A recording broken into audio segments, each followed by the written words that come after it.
Hello, and welcome back to Of the People. I am Robert Chernin. I'm Ericka Redic. And we're back for section 2. Thank you so much for staying with us.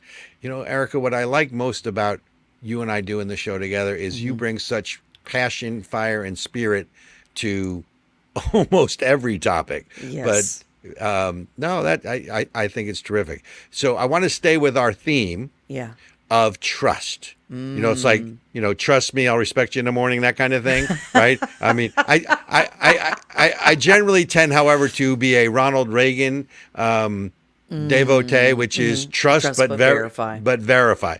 So under the heading of trust, and was I have trust issues. I wrote a whole book about it. Did you really? Yeah. Trust the government? Reasons to trust the government.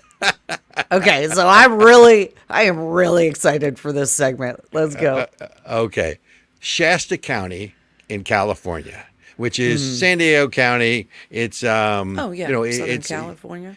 Oh no, Shasta. I think Shasta may be north. In any event, it's California for starters. Okay. So, and maybe Lord Benjamin, our producer, can look that up for us. Where Shasta County is in California, it might even be north, but it is a decidedly Republican county. There are a couple of those in California. So after the 2020 election, and we're not going to get into the whole vote, election denier, nonsense. But they made a decision, the council, to get rid of Dominion voting systems.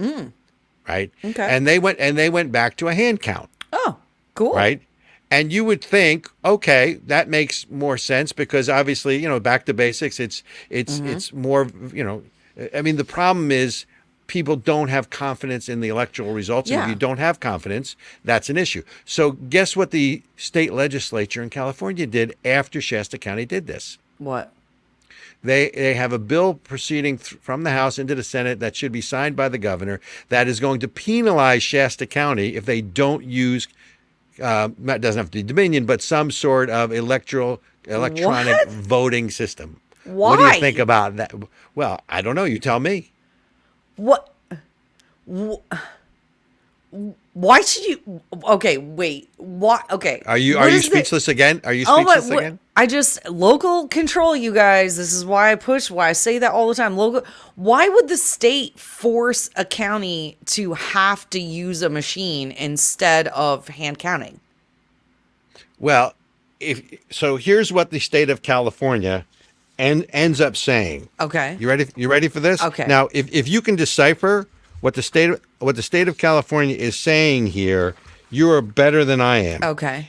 So basically what they said is that, let's see if I can find this here really, really quickly. Yeah. Here, I'll give you a second.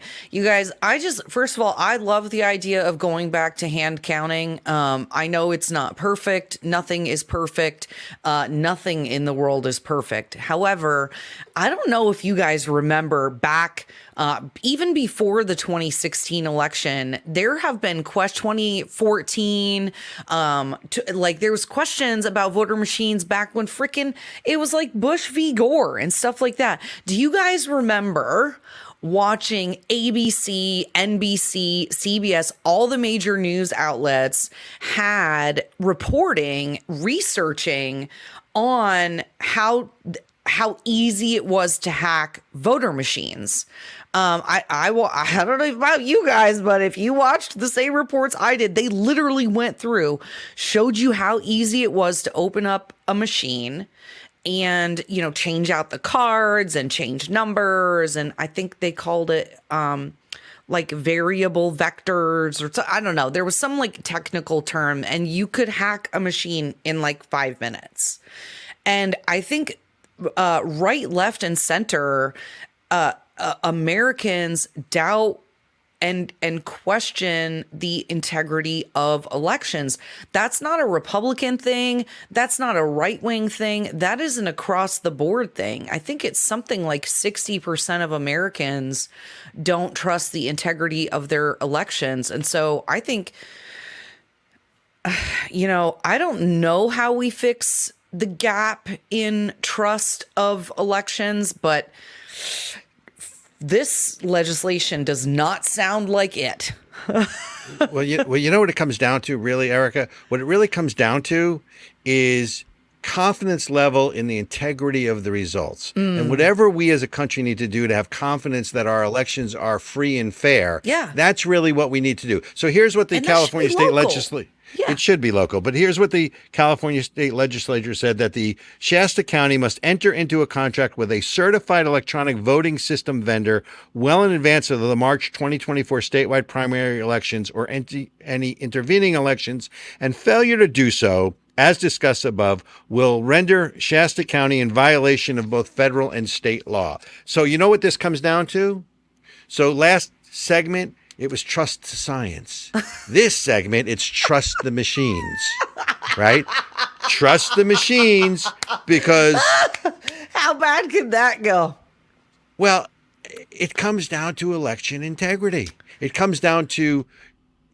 So what they're basically telling you is that, number one, computers can do a better job than manual counting. And of course, look, there would be some hand count errors, as always happens. Humans are flawed creatures. On the other hand, the thing that also occurs to me that I don't think anybody's talking about with this whole move towards electronic voting is you are basically privatizing an entire election system. And number one, all elections are supposed to be local, state, really. The Constitution said it's controlled by each state, and I understand that. But basically, you're now injecting not only technology, which we're going to talk about in the next segment with AI, which is going to get really interesting, right? Maybe they should have artificial intelligence run our elections, because Lord knows that's so safe, right? So it's amazing to me that that's where we've come to, that a county that wants to go back to hand counting can't do it because they're going to pass a law that penalizes them and invalidate their electoral results if they don't use technology. Where have we come to? This is the epitome and the disgusting part of the overreach, just another overreach of tyrants and the federal government. So now instead of having local elections, which was the agreement under the Constitution, right? Localities. The states control. The Constitution says the state controls. No, the states control the time and manner of the presidential elections. Right. Okay. That doesn't mean the state gets to then tell every other local municipality exactly how they have to have their elections. Again, it does if the states pass laws that say that. The time and date or whatever. They don't get to tell localities specifically. They get to choose what I just said it. What the heck is the phrasing that I just used literally 1 second ago? They get to choose like the date or whatever, but they don't get to choose the manner and all of that other stuff. It's supposed to be local, and it's supposed to be to protect the integrity of elections. And now, so you have now a state government trying to impose upon a local government what it has to do with penalties and fees. At the same time, you got people trying to get rid of the Electoral College, trying to federalize elections with H1 or whatever it was. Oh my God. So so as Americans now, we want the federal government, who can't get anything right without screwing it up, to be in charge of our elections, which are then going to be forced to go through electronic voting machines that we know are manipulatable. Right. I just hit my microphone. I'm sorry to the editor. Ericka, don't hold back. Tell me what you really think. This is like... So, okay. Take a breath. So look, let's go on to laws. Right. Let's stay with the laws because we're getting there. So there laws as far as the Supreme Court is concerned. So we talked about. Robert, did I just hit a sore spot or? Oh my God. Okay. First of all, do we not want to talk about the Supreme Court? Well, I'm already incensed. So this might go off the rails is all I'm saying. Because for anybody that knows me, okay, I'm very passionate about politics, but when you get me talking about the Supreme Court, it is probably the segment of politics that I get the most fired up about. Okay, so hold that. Okay. Hang on. So I feel like I got to put my cup down and brace myself. Take a breath. So we talked about it last show. that we were going to discuss the Loper Bright Enterprises versus the National Oceanic and Atmospheric whatever administration, right? NOAA. So the Supreme Court just filed cert or certiorari that they are going to hear this October a case that is going to reopen the Chevron 1984 Chevron deference decision. And for those people who don't really, get into the weeds the way I do, basically we've railed for a long time about this unelected administrative state that passes laws or really enacts laws because of the vagueness of the laws that Congress, one separate branch of government, passes, right? And the Constitution basically says that the laws are supposed to be clear and they're supposed to, not be retroactive, all these other things that they say. 1984, the Supreme Court ruled that if Congress makes a clear law, then that's the law of the land. But if Congress passes a law that isn't clear, then we defer to the administrative agencies to interpret these laws. Right. Yep, and they have rammed through almost 10,000 different rulings in that time, probably more. So this case in particular, one of the worst Supreme Court decisions of all time, by far. Absolutely. Yes. So this case in particular is New Jersey, go New Jersey. There's a bunch of New Jersey fishermen, right, who basically are being required to have a government overseer go with them and pay that government overseer for their time. So basically, the NOAA passes a law that basically says you have to have this person with you to make sure you're not violating an environmental law. Oh, and by the way, you have to pay to have them with you. Oh, so wait, okay, so back up. And I'm going to correct you because it's super important, and this is the mistake we all make. You said the NOAA passed a law. No, the NOAA can't pass laws because it's not Congress. And that's the whole problem, right? So the NOAA made some stupid rule that said... It's a ruling. So they made a rule, right? Because NOAA... It's an administrative law. It has the effect and it has the enforcement power of law. And if you violate it, there are penalties. And that's what, right? And laws are only supposed to come from Congress.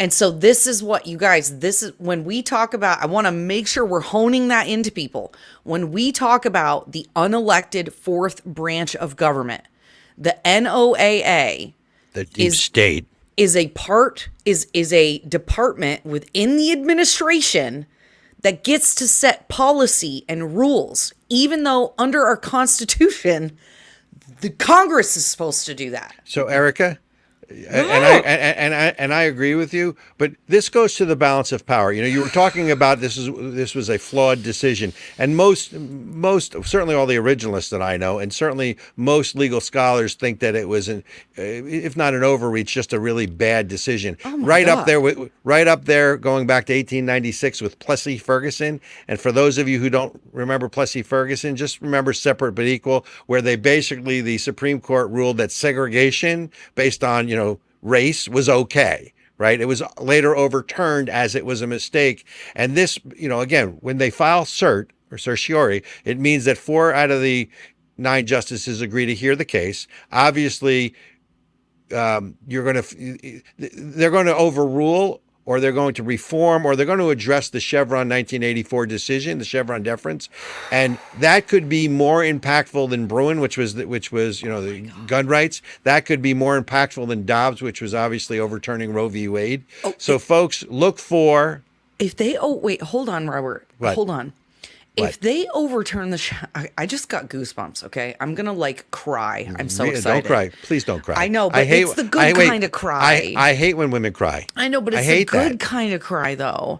Are you telling me that there is a possibility that the Chevron case could be overturned and we would have now new precedent to start undoing the administrative state?